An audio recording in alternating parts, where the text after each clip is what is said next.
Tamzari adoni British Impact News ni Nongthombam Leikai Wakat ki hukumat isu episode sida mayam bo mukana taram lokchari ngasi ki episode sida Kundrakum Assembly constituency ki manung channel leiba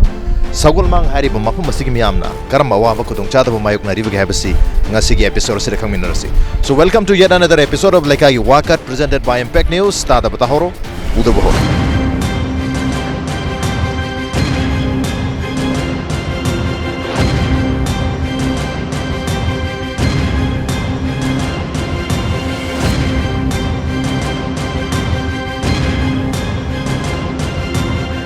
Sagolmang bazar ki area ni bazar ki area se madi mafum ki khoi tri junction hai bata rahe mafum se yamna chauna sembi rag le re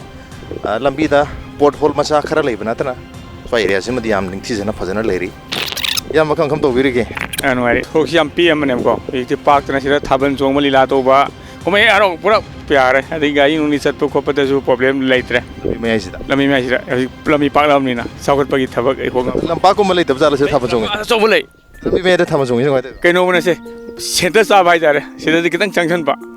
mang to le se kai thel sang oi dur kai thene sanga dri bane sang ne ba sanga dri se khai ba di hore kino ne anta ki kitang yorab kitang to ki ba effect lai ba uji nungai ba ji mai nungai re sing nungai re adi ki uji impact te bi la water supply sing di phang biro phange ado si kitang kitlam na ba khulam di kitang yo ba le hai pipe si kitang phatadana mayam se private school loi tamna ra ko mai tu jan hauji se ya manna koi private school da sanari adu khoi gi lai ba khoi honorable speakers na yam kan hona dana sida le ri school se somda hongtong na bagi ama mang le se hongtong na bagi ama somda lampi re hauji sa ba hore adu ga yam nungai bam na akhoi higher secondary ama hauji se order thok na hauji sa na bagi adu gi process am hauji lai ra sigi high school se higher secondary upgrade to boy wara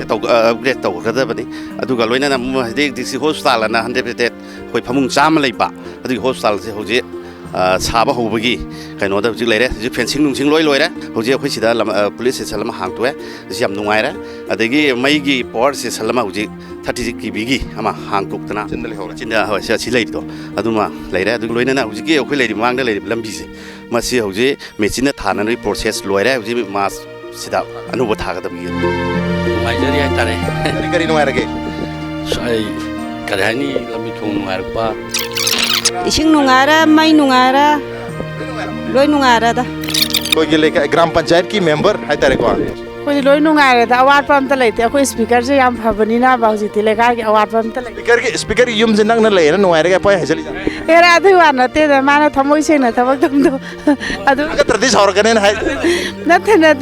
ma thabak se yam phajana tawe ba adu nan. Ana ye ka yor khuma tham na Leikai ki. Mayam se hospital da mahim hayu jikse dum January James January Rems January season hospital da lab kar mahum tan January sida le riba community health center jening thina laeng bagi khudong chab da phange ado disi hospital ole khoi gi se atop Leikai sing da di mahi private tanker da ki le sin nei Sagolmang da di private tanker da ki le draga su laiba water supply gi sing chena dum yarab jala na traga turien da January jal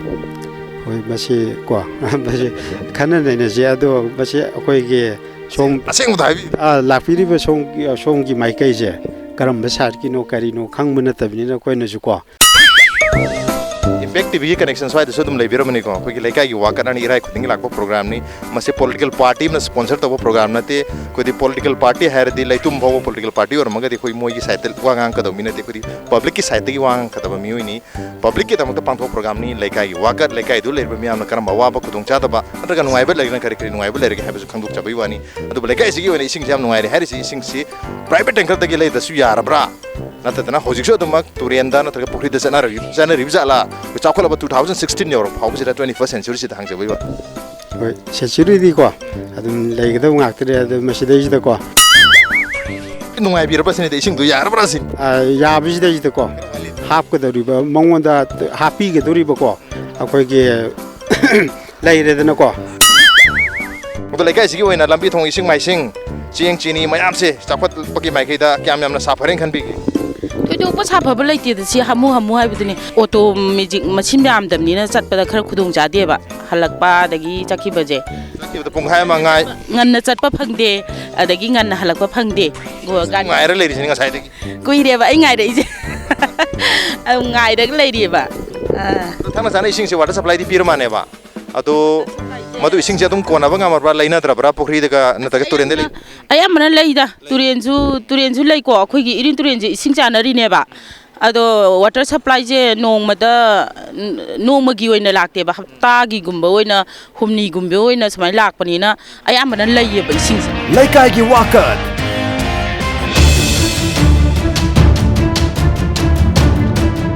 दुकान में दुकान की missing दसु पोले लाखबा पोरियोली missing वारी साजगे इसिंग दिन नुंगाइते दुगा लंबी थोंगदे याम नुंगाइ जरे तो नुंगारा जे कायर कायर के लोई लेता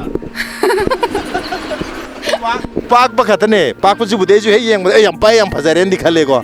मया इददी पुंगाय कायर ले हान येंग रबदी याम फरे होय अना लाइंग संग हाइदारे ने को डिस्ट्रिक्ट हॉस्पिटल ओल नि हारे अदु ओनद्रिंग आगी हौजी फोगी ओनदी अखोगी अना यॉर्क मतमदा मसिरा दुम लाइंग ब यारब्रा मयाम से दुम मही मही हुजिक सुम जेनिम स्टार रिमस्टा दुम पुखनारी माने या बा हाइजे फर्स्ट एड पीबो खक्तगी निदा मयाम वाटर सप्लाई की इसिंग याम नुंगाय हाइजी सनापुन बायरगा इसिंग सोकपसली तुरेल इरिल तुरेल दा सैनिटरी टॉयलेट काम तो साबित्रब जाला टॉयलेट तो इसे रूरल एरिया ददी सैनिटरी टॉयलेट साब यो हैदना पंचायत के थ्रू दा थबक मयाम लेबने वाटर सप्लाई की सिंग दे डिपेंडेंट होई आदि है याम चाव एग्जांपल है पर इंसान pipe self style water supply system लोई लेना रे तुरेन से द पाइप से लोई थाद नरक सिंग से सोनरी वाटर सप्लाई की सिंग दिला है मदुना तुम कोना बगम द्रब जा लाइव जा कोई तुरेन सिंग नम थे वाटर सप्लाई सिंग सोन लागते लापति लापा जो पति थे लैकाई वाकत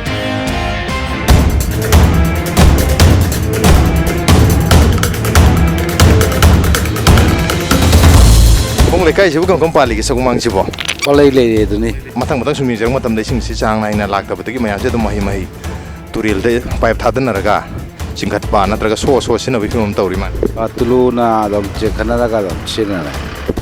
हरि वाटर सप्लाई की सिंग नदी कोना बंगमद्रे माजु सिनै मई फंगा दम चांग नाइ फंगबा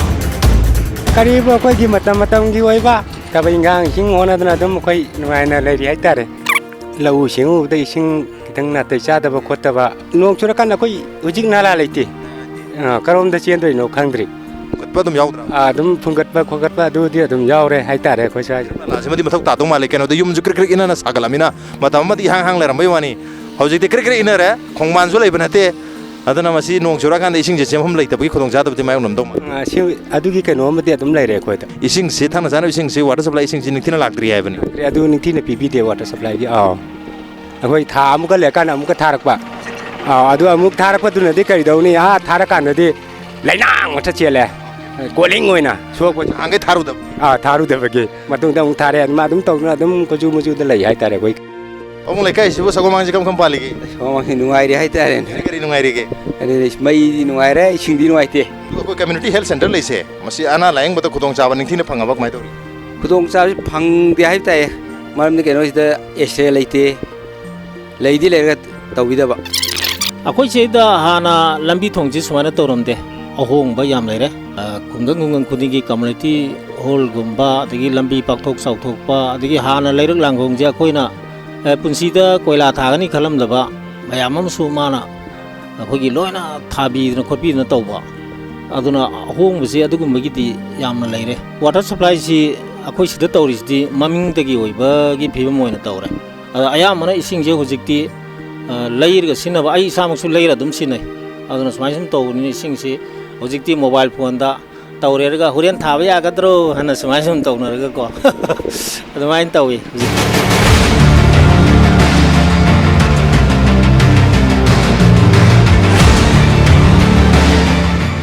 si lambi karadi phare yi sing masing yi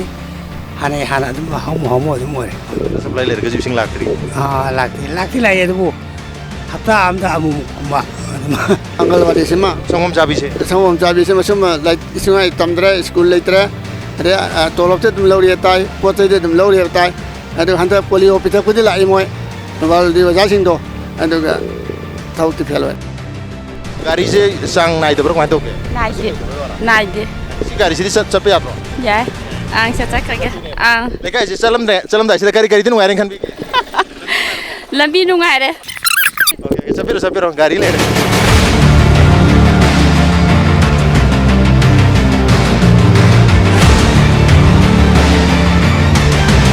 Impact TV ki LCO am lere irei ma cable network ai na adu hari mapum sina jidi ramisi Khewa company Sagolmang hai Sagolmang gi Khewa company her area sani company hai bis the company lem no wale matam amada si yum si tang chatharaga ki Japanese ki company am lere me hai army sing ki barmadana madu dagi lauraga mapum sina Khewa ko na Khewa company ya na khangna gi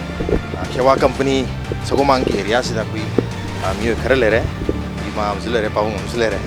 ima dang jerge ima ko Sagolmang sikam gompali Koi Sagolmang Khewa jidi mo jidi khara nungai re mamang ai di lambi thong ju nungai ram de lai re khulak si ju le khom tok ten kola sam ta phangam da bani idong taraga akhoi gi kon hom da lon chen sa lai ising myan je irim na la lai ta bani irim na lai ta bani sigi na la tauri bisim tang chembi raga di akhoi nungai gani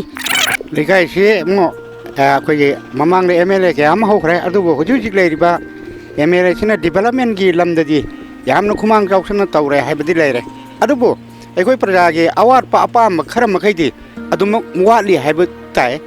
ꯀꯔꯤꯅꯣ ꯍꯥꯏꯔꯒꯗꯤ ꯑꯩꯈꯣꯏ ꯂꯝꯕꯤ ꯄꯥꯛꯊꯣꯛꯈ꯭ꯔꯤꯕ ꯆꯥꯎꯊꯣꯛꯈ꯭ꯔꯤꯕꯁꯦ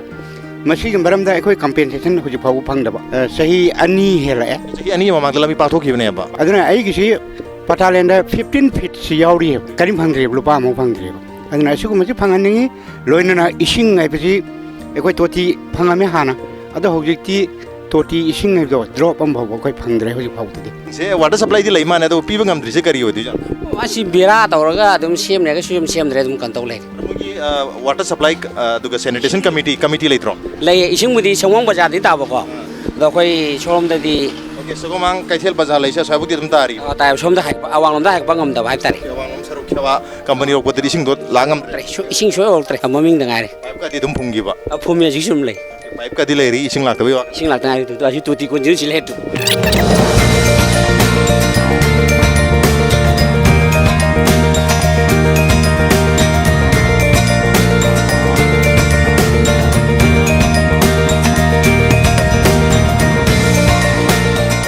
Sagolmang bazar dagi awang lom da changchala ga leiba ko Khewa company area ni yasda ko gi anga won ga dai ga tinaki bai mana ba khamba na ma jo thengnari am ngai khamba kamai kamai torige ai be thau hoi ado kamai kamai torige ko Khewa ji bo koi Khewa si nungai ri hai tare ado koi nungai ba sida koi gi awat padi khara dum koi mayok nari koi huji honorable speaker na lambi je pakthok pire adu bu pakthok pasida koi gi balancing si inthin na tobira ba adu no hojik nung tabuk tadri koi sing tungbagi mami koi huji ure aduga soroksi pa aga su sin na dabra gira na traga makoi na quality maintain tobida gira koi napi si koi lakpiri ba class na napi aure koi ras na ju huji ubira mani koi Sagolmang dagi haidarak ba koi Khewa hairiba lamsi hospital su leiba adigi kano su army su leire adi exchange mu su leire masigi ising sing si even hospital gi staff sing leiribo doctor sing gi quarter leiba sing si ising sing si loina imphal dagi khangde adigi amadagi khangde tanki sing si leiraga tanki reserve ma taraga leiraga thakna ba chana ba adigi di hospital gi staff sing natraga patient sing lakpa kan da sap tongna ba ising si sunglei leita ba haitare Sagolmang water supply scheme gi public community hydrant amadi lere hydrant si season khida ba kuire havani calling ga badana thana swaidi sing japum si su na pi sing bi haujandana pukang kang lere water supply scheme sima fail ore aduga hairiba public hydrant si hek maning da lere ba construction sini ku community health center ki construction aduga hairiba community health center si Imphal East district ki district hospital one of them yam kana sangba sagatpa hore masi orani habagi order thokrabni na masi fencing si kharyam chauna fencing di khare adu hojik leriba fencing angang basina community health center ki hani ariba fencing ni adu angau ba khaba hore isina ku district hospital olakpa matam gi area or gidur Leikai gi Wakat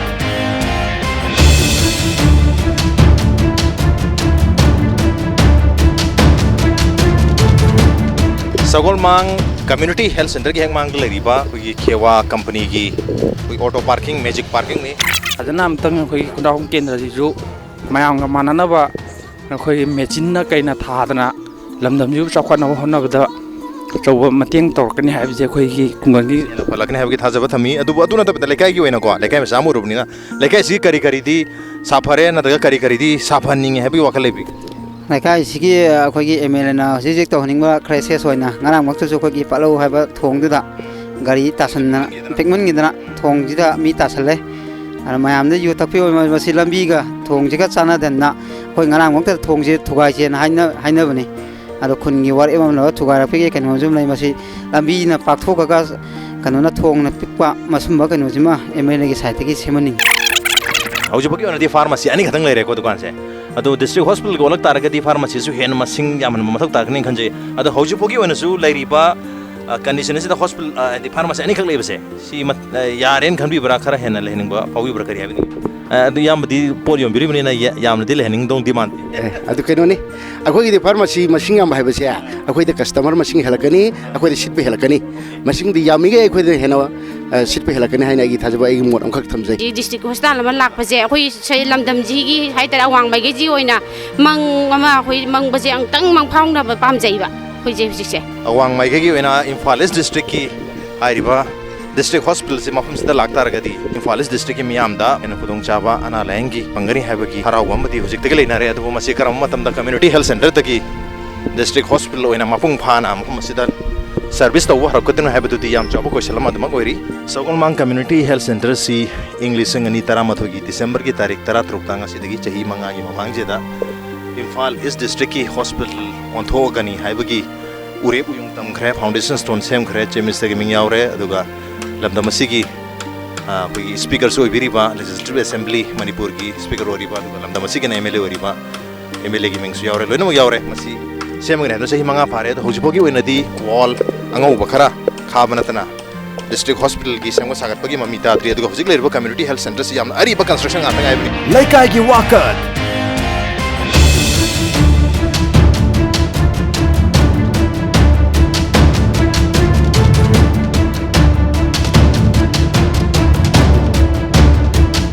कोई community health centre से सीधा करी करी अवारपा लेरिंग खन बिगे as doctor की staff की ओइनदि दुम मथिक चाराबा न खल्ले दुम अनु खुजु खुलाई हाइबो खोइ लैब कुंबजे लैब कुंबै खरा दुगी खरा वाटपा खुजु खुलाई वाटपै वारा लैब ओइना लेतबै वारा लैब से अखोइ की कन तोक दारे गो आदि लैब वाले हाइ से नोनिना अखोइ समना हाइबदा अखोइ अतोब टेस्ट मैम बेसिक ओइबदि खरा लेरे बदुम मतम अमदा अखोइ खुंदाखुं केंद्र की मैम याम पामनबा प्राइमरी हेल्थ सेंटर मा चिंखुद लेरमी अदुगी चिंखु गिदु हुजिक्ति ऑलमोस्ट थोंग जे आया मतम दुम लोलग लेरे मदुगी स्टाफ सिंग जे अखोइगी सगोमांगी कम्युनिटी हेल्थ सेंटर दे लोइ चखरे हाबी वफम दिताजे तसेंग मसि चोमबजा ए हाइजेगे मुई प्राइमरी हेल्थ सेंटर नते मोइदी सब सेंटर नेवा सब सेंटर दा डॉक्टर लेबे यादेबा हाइदि कनोगी मतुंगिना हाइदि तनत्र हुजिक्ति दुम लोलग लेरे लोलगा लेरेबा अदुदी अखोइ मथक आगी अंगांगी आशा वर्कर्स नि हिदा कापथोकबगुंबा नत्रगा हंदकी डिवर्मिंग देगी हिदा पिजबगुंबा पोलियो गुंबै कापा अदु नतना सोंग हांग्रे ओय अदुगी मदांगदो अखोइ यंगजगे सगोमांग कम्युनिटी हेल्थ सेंटर की कोई डॉक्टर इंचार्ज नि डॉक्टर की मिंग से करी आर के Niranjan doctor community health centre से की हुजिक लेरिबा अहमद खुदोंग चादबे होजरगे करी करी दी खितंग साफब वाले खुदोंग चादरे कम्युनिटी हेल्थ सेंटर मोइबगी लेगदबा फीचर सिंग दो इंफ्रास्ट्रक्चर लेतें खनबी फैसिलिटीज तुम अखोइदा तुम गवर्नमेंट पीबी आबदी पी अखोइ यूटिलाइज तौजे हाना खितंग कंफ्यूजन लेबा हागद्रा नत्र माइ मथौ खंगदबा हागद्रा अदुना हुजिक अखोइ तम तुम सॉल्व तौदरी आइसु इंचार्ज ने पाइबा कुइद्री अदुगु मसिगी बिल्डिंग जे आइसिदबुदी 2007 नगी पोस्टिंग तारपनी असिना प्रीनेटल वार्ड ओइबा अंगांग उनद्रिंगाई लेबमनी बेड अनि लेरे सिगी नको रसोंगी पोस्ट नेटल पोब मतुंगी सिना जसु बेड अनि दिलेरे pre and post natal room सिंग लेरे अल्ट्रासाउंड रूम ओइदुने सिना अल्ट्रासाउंड रूम नि अल्ट्रासाउंड की टेक्नीशियन गुम मिदी तुम ले अल्ट्रासाउंड की डॉक्टर ले नुंती की तौदबनिना लागा अल्ट्रासाउंड अमनि खक तौदी मोइदसु हेक केनो तौदो अदर मोइना निमिट अमा पिथोगा दुम अल्ट्रासाउंड की निमिट तोना थमग्रे इमरजेंसी ओरदी अदुदी दुम आदा चतारदी हाइदि सिदा इमरजेंसी ओरगदी अतो मफम दलौदा इमरजेंसी इन केस अहिंग द अदुगुंबा ब्लीडिंग तौरगा निपी मिरोन बिम ई हादरगा लादी अदुगी अदुना सुम अखो अदुदी अखोइना सुम हुजिति अखोइ इसिदा लगिबा डॉक्टर सिंगी अदुगुंबा बेसिक ट्रेनिंग अखोइ अल्ट्रासाउंड की डॉक्टर दा तमाने पीएन गी दिखली ना मागी अताबन मिदंग लागुनी अरे इमरजेंसी यारो तारगदी अल्ट्रासाउंड लोगे है तारगदी इंफाल दम पुगना दूरी ब्रा अदु हानदगी सी मसी दुम चतरे अंटेक्स बस कैजुअलिटी कंडीशन सिदी आत्रे कैजुअलिटी कंडीशन सिदी कैजुअलिटी मसामक कैजुअलिटी द लेरे दता ꯍꯥꯏꯇꯥꯔꯦ ꯒꯥꯏꯅꯤꯀꯣꯂꯣꯖꯤꯁ ꯗꯥꯛꯇꯔ ꯑꯃ ꯂꯥꯛꯄꯤꯔꯝꯃꯤ ꯃꯥ ꯌꯥꯝ ꯐꯩꯌꯦꯅ ꯑꯩꯈꯣꯏꯅ ꯈꯟꯖꯩ ꯑꯗꯨꯒ ꯌꯥꯝ ꯊꯨꯅ ꯑꯃꯨꯛ ꯇ꯭ꯔꯥꯟꯁꯐꯔ ꯇꯧꯕꯤꯈ꯭ꯔꯦ NRHMꯒꯤ ꯄꯥꯟꯗꯝꯁꯨ ꯆꯥꯕꯣꯛꯄꯤꯁꯤꯡꯁꯤ ꯍꯦꯟꯅ ꯀꯝꯃ꯭ꯌꯨꯅꯤꯇꯤ ꯍꯦꯜꯊ ꯁꯦꯟꯇꯔꯒꯨꯝꯕ ꯑꯔꯥꯞ ꯄꯦꯔꯤꯐ꯭ꯔꯤꯗ ꯂꯩꯕ ꯃꯌꯥꯝꯁꯤꯗ ꯆꯥꯕꯣꯛꯍꯟꯕꯗꯨꯅꯦ ꯄꯥꯟꯗꯝ ꯊꯝꯃꯤꯁꯦ ꯑꯗꯨꯒꯤ ꯄꯥꯟꯗꯝꯗꯤ ꯊꯝꯃꯒ ꯒꯥꯏꯅꯣꯀꯣꯂꯣꯖꯤꯁ ꯑꯃ ꯄꯤꯕꯤꯗ꯭ꯔꯤꯁꯤꯅ ꯀꯩ ꯑꯣꯏꯗꯣꯏꯁꯦ ꯃꯗꯨꯒꯤ ꯊꯥꯛꯇꯨꯗꯤ ꯃꯗꯨ ꯄꯣꯂꯤꯇꯤꯁꯤꯌꯟꯁꯤꯡꯒꯤ ꯀꯩꯅꯣ ꯑꯣꯏꯒꯗꯧ माले कनोने community health centre gynaecologist anaesthesiologist हाइतर को पीडियाट्रिशियन फिजिशियन मोई मरी अमम लयु हाई कोई गाइडलाइंस की मतुंग इननी अदुगी मेन पावर दी कोई मसीद वाली अदुन इवन गवर्नमेंट ना कोई MBBS डॉक्टर सिंह मागी इमरजेंसी ऑप्शन गाइनी केयर अदुगी अदुमाइना सम 6 months 3 months ट्रेनिंग थारगा इवन ऑपरेशन तौबा याबगी एटलीस्ट CS अमा तौबा याबगी खुदोंग साबदी अदुगी ट्रेनिंग दी तौरे हौजिकी वनदी लेरिबा कंस्ट्रक्शन इंफ्रास्ट्रक्चर सी येंगुरगा हॉस्पिटल से कम्युनिटी हेल्थ सेंटर मोरगसु 24/7 ओरगसु 24/7 सिदा करम मकल की अनाबा लायंग गदुन हाबगी याम चावबो क्वेश्चन अमा दुमक लेरी अदुवा हाइरिबा कम्युनिटी हेल्थ सेंटर सी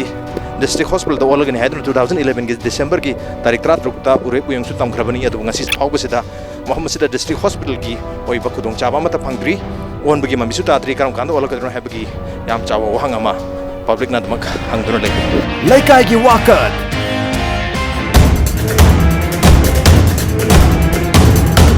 इम्फाल ईस्ट Sagolmang की सब डिप्टी कलेक्टर SDC की ऑफिस नी ऑफिस ऐसी खुजिक अयुकी पुंग तरामथोई तारे ngasi लेबा पोको नुमित ट्यूसडे तारीख 2 फेब्रुवारी की अयुकी पुंग तरामथोई तारा फावबसिदा SDC की ऑफिस हांगद्री ngasi दगिना चाही चौरांगना 1999 की वारी 1999 दai matam sida SDC office Siram दो ओरमद्री हुजिक लेरिबो ऑफिस सी SDC की मसी युम अमदा भराद लौरगल लैबनी कैनो हाबदे SDC की अनो ऑफिस अमा सोने यामकन सागली मधु साबलोद्री बोक्ति मफम मसी भराद लैबनी अदुबु हुजि पुंग तरामथोई थाबदा हांगद्री ngasi चाही 19 चाही 13 की ममांग दा हाइतारे मफम मसी 1999 दा इना डोमिसाइल सर्टिफिकेट लौबो लाको मतम दा पुंग 12 की ममांग दा पुंग 30 की ममांग दा SDC ऑफिस सोंग हांगदे ngasi su 13 थारे हांगद्री मरमदना मसी डोमिसाइल सर्टिफिकेट लौबो लाकपा इनकम सर्टिफिकेट लौबो लाकपा लौगी लमगी खजना थिबो लाकपा SDC का मरी लेना थबक तौबो लाकपसिंग अमत तौबो यारोय पुंग 13 फावदा हांगदा तारगदी करम मतमदा हारिबा ऑफिस के स्टाफ सिंग लागा थबक तौबो हाइबसी याम चावबा क्वेश्चन अमा ngasi su चाही 15 की मतुंग दसु अदमक होइरी SDC की अनौबा संगलेन हाइतारे ऑफिस सारग लेरे अदु मसी गेसे सोलोन से लेबदगी साबा लोइखिबा चाही तरा हेला फावदा ngasi बाबा सोलो लेबदगी मसी मथौ तौदन लेरे हानगी खुजि हुजि कोई भरादा लेरिबा SDC की ऑफिस तुदा दमक ऑफिस ओइरी अदु हुजिक सु मदुसु सोलो लगा हाइदी थोंग हांगौ दे हाइतारे Leikai की Wakat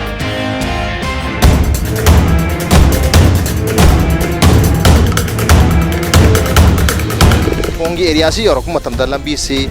मयाम दिलोय पाकथोगा थोंगी एरिया सी थोंग सिरी पाकथोक बिदा हानगी अरिबा थाइनगी लंबी पाकतरिङै की थोंग मचा से लेबनिना सी एक्सीडेंट सी मंगारक सुगरे सी सोई सिदा थोम सिमक मंगारक सुगरे थोई लंबी पाकथोक बिना क्याम कुइरो लेबो सही अनि मुक दमानदी फार्म सी अनि मुक सिदा मंगारक एक्सीडेंट चाउ चाउ थो ngaraang da joma thoi bujan सिदा थोई बनि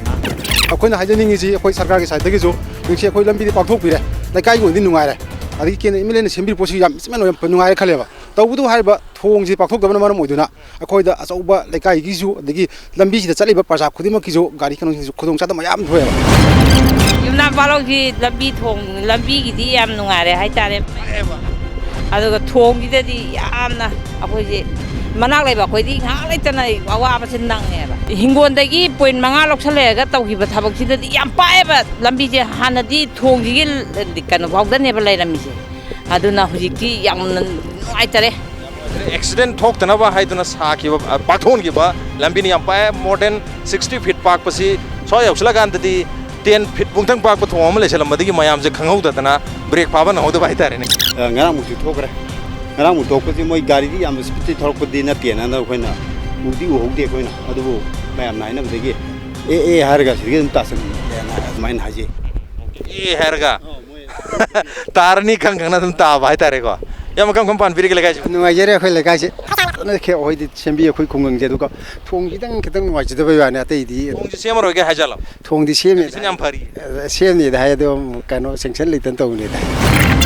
ꯊꯣꯡꯁꯤ ꯆꯍꯤ ꯌꯥꯝ ꯀꯨꯏꯔꯦ ꯑꯩꯈꯣꯏ ꯖꯄꯥꯟ ꯋꯥꯔ ꯃꯇꯨꯡꯗ ꯁꯥꯕꯅꯦ ꯌꯥꯝ ꯀꯟꯕ ꯄꯣꯠꯅꯦꯕ ꯁꯦ ꯑꯗꯨꯕꯨ ꯑꯩꯈꯣꯏꯅ ꯄꯥꯝꯃꯤꯁꯦ ꯑꯩꯈꯣꯏ ꯁꯔꯀꯥꯔꯒꯤ ꯁꯥꯏꯠꯇꯒꯤ ꯑꯩꯈꯣꯏꯅ ꯍꯥꯏꯔꯤꯁꯦ ꯌꯧꯍꯟꯕꯤꯔꯒ ꯃꯣꯏꯒꯤ ꯊꯣꯡꯁꯤ ꯀꯌꯥꯝ ꯐꯠꯇ꯭ꯔꯦ ꯀꯃꯥꯏꯅ ꯇꯧ ꯁꯥꯗꯣꯏꯅꯣ ꯀꯔꯝꯕ ꯃꯇꯝꯗ ꯇꯧꯗꯣꯏꯅꯣ ꯍꯥꯏꯕꯁꯦ ꯃꯁꯤ ꯑꯩ ꯌꯥꯝ ꯊꯨꯅ ꯈꯪꯕ ꯄꯥꯝꯖꯩꯌꯦꯕ ꯑꯗꯨ ꯁꯥꯗ꯭ꯔꯗꯤ ꯁꯣꯏꯅꯗꯤ ꯁꯥꯔꯅꯤ ꯁꯥꯔꯁꯨ ꯑꯩꯈꯣꯏ ꯈꯔ ꯊꯨꯅ ꯁꯥꯖꯟꯅꯕ ꯑꯩꯈꯣꯏ ꯃꯁꯤꯅꯤ ꯑꯩꯈꯣꯏ ꯄꯥꯝꯖꯩꯁꯦ ꯂꯝꯕꯤ ꯄꯥꯛꯄꯒꯤ ꯅꯨꯡꯉꯥꯏꯕꯁꯤ ꯆꯞ ꯆꯥꯅ ꯂꯧꯒꯦ ꯍꯥꯏꯇꯥꯔꯒꯗꯤ ꯂꯝꯕꯤ ꯄꯥꯛꯏꯉꯩꯁꯤꯗ ꯊꯣꯡꯁꯨ ꯄꯥꯛꯊꯣꯛꯄꯤꯍꯧꯕ ꯇꯥꯔꯒꯗꯤ ꯌꯥꯝ ꯅꯨꯡꯉꯥꯏꯗꯣꯏꯅꯤ ꯑꯗꯨꯕꯨ ꯊꯣꯡꯁꯤꯅ ꯄꯥꯛꯂꯛꯑꯀꯥꯟꯗ ꯆꯍꯤ 5-10 ꯆꯪꯍꯜꯂ ꯃꯇꯨꯡꯗ ꯄꯥꯛꯂꯛꯑꯀꯥꯟꯗ ꯂꯝꯕꯤꯁꯤꯅ ꯑꯃꯨꯛ ꯄꯨꯡꯀꯥꯏ ꯀꯥꯏꯔꯛꯄ ꯇꯥꯔꯒꯗꯤ ꯃꯗꯨ ꯊꯣꯡ ꯁꯥꯕꯤꯕꯒꯤꯁꯨ ꯋꯥꯍꯟꯊꯣꯛ ꯑꯃ ꯏꯋꯥꯠ ꯋꯥꯠꯇꯣꯔꯤꯕꯅꯤ ꯂꯝꯕꯤ ꯑꯃ ꯌꯥꯝ ꯄꯥꯏ ꯅꯨꯡꯉꯥꯏꯔꯦ ꯊꯣꯡꯁꯤ ꯄꯤꯛꯄꯒꯤ ꯈꯤꯇꯪ ꯅꯨꯡꯉꯥꯏꯇꯕꯩ ꯋꯥꯅꯤ ꯑꯇꯣꯞꯄꯗꯤ ꯀꯔꯤ ꯀꯔꯤ ꯁꯥꯐꯔꯦ ꯈꯟꯕꯤꯒꯦ ꯁꯤ ꯌꯥꯝ ꯅꯨꯡꯉꯥꯏꯖꯩ ꯑꯩꯈꯣꯏ ꯂꯩꯔꯤꯕ ꯀꯩꯅꯣꯁꯦ ꯑꯦꯛꯁꯔꯁꯥꯏꯖꯁꯤ ꯑꯩꯈꯣꯏꯒꯤ ꯃꯥ ꯂꯥꯛꯄꯗꯒꯤꯗꯤ ꯑꯩꯈꯣꯏ ꯈꯨꯗꯣꯡꯆꯥꯕ ꯌꯥꯝ ꯐꯪꯉꯤ ꯃꯔꯝꯗꯤ ꯀꯩꯒꯤꯅꯣ ꯍꯥꯏꯅꯤ ꯂꯩ ꯊꯣꯡ ꯁꯣꯔꯣꯛ ꯅꯨꯡꯂꯣꯛ ꯄꯥꯛꯊꯣꯔꯛꯄ ꯂꯩꯇ ꯂꯩꯔ ꯃꯥꯅ ꯂꯣꯏꯅꯃꯛ ꯌꯨꯝ ꯀꯩ ꯆꯤꯡꯌꯥ ꯅꯨꯡꯌꯥ ꯌꯨꯝ ꯀꯩ ꯁꯥꯔꯛꯏꯁꯤ ꯃꯥꯒꯤ ꯂꯣꯏꯅꯃꯛ ꯃꯥꯅ ꯍꯣꯠꯅꯕꯤꯕ ꯉꯥꯛꯇꯅꯤ इसिंदी फंगद्री वाटर सप्लाई इसिंग जिसी मथक्सिदा टेंकी अम लेबने अदो अखोय पालौगी ओइनदि पिदेदा पाइपपुदि तिंजबा अदुगा इसिंग पिदेदा इसिंग पि हारू ngamjeda ya ꯍꯧꯖꯤꯛꯇꯤ ꯈꯨꯡꯒꯪ ꯈꯨꯗꯤꯡꯃꯛꯇꯁꯨ ꯋꯥꯇꯔ ꯁꯄ꯭ꯂꯥꯏ ꯂꯣꯏ ꯂꯩꯅꯔꯕ ꯉꯥꯛꯇꯅꯦ ꯑꯗꯣ ꯑꯩꯈꯣꯏꯒꯤꯗꯤ ꯄꯥꯏꯞꯇꯤ ꯐꯨꯝꯃꯦ ꯑꯗꯨꯕꯨ ꯄꯥꯏꯞ ꯐꯨꯝꯕꯗꯤ ꯀꯨꯏꯔꯦ ꯏꯁꯤꯡꯗꯤ ꯌꯧꯗꯦ खंपदे ngasi phawto water supply ising phangba legrabo ꯑꯩꯈꯣꯏꯅ ꯑꯉꯥꯡ ꯈꯔ ꯑꯣꯏꯔꯤꯉꯩꯗꯗꯤ खर लामे अदु कुइरे लाखिदब इसिंग पाइप तो कोलिंग कादनबु यारमरोइन खल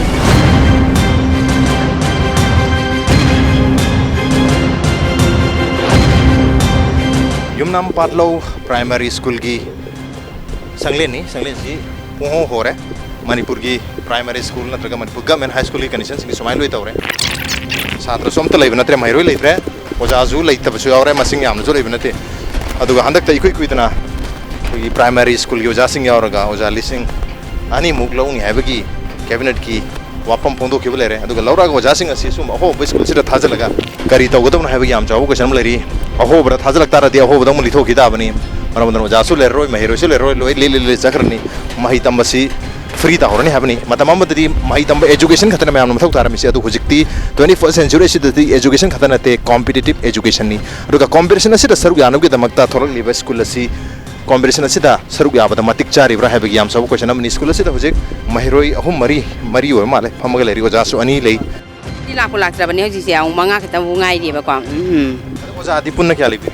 अखोय अनि खक लेजै गवर्नमेंट की स्कूल दी लेतबा यादे कनो तोकदबा यादे को अंगांग कागे का कारोय तो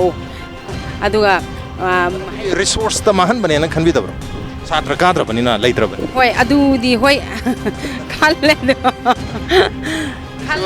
रिसोर्स मांगल हैवनी रिसोर्स मांगन बजे खोगी पैसा मांगन बा चेंग चांग मांगन बदुदी फरी अंगांग सिंगसिगी पुंसी मांग हिगद्रा हैबगी याम चावा की बमदे दुमग लेरी अंगांग मंगा खंग लाए ngasi di मोय दा हंगे क्लास क्या क्या तमे क्लास क्या नंग दे I 4 नंग 4 नंग लग्या 3 नंग दी 5 4 4 ani 5 ama 3 ama ko toilet su lebu jade toilet leitrab jalam ta lei didi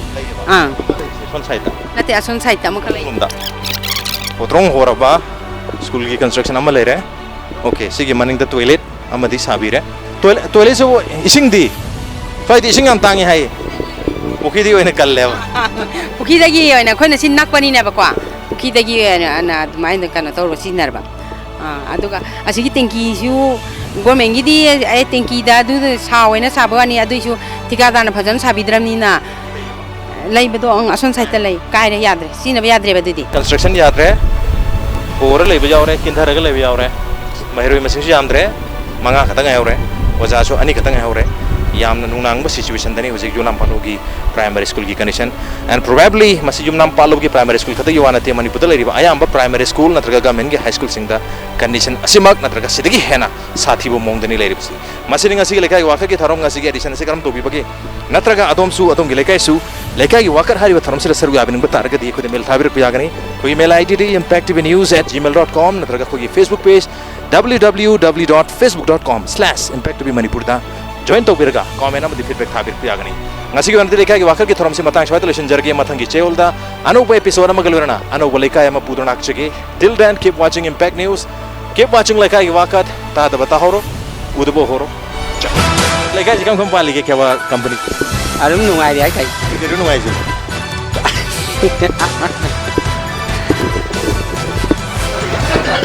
नते मोय दम फजनगा मोय के न तंगनी अमुके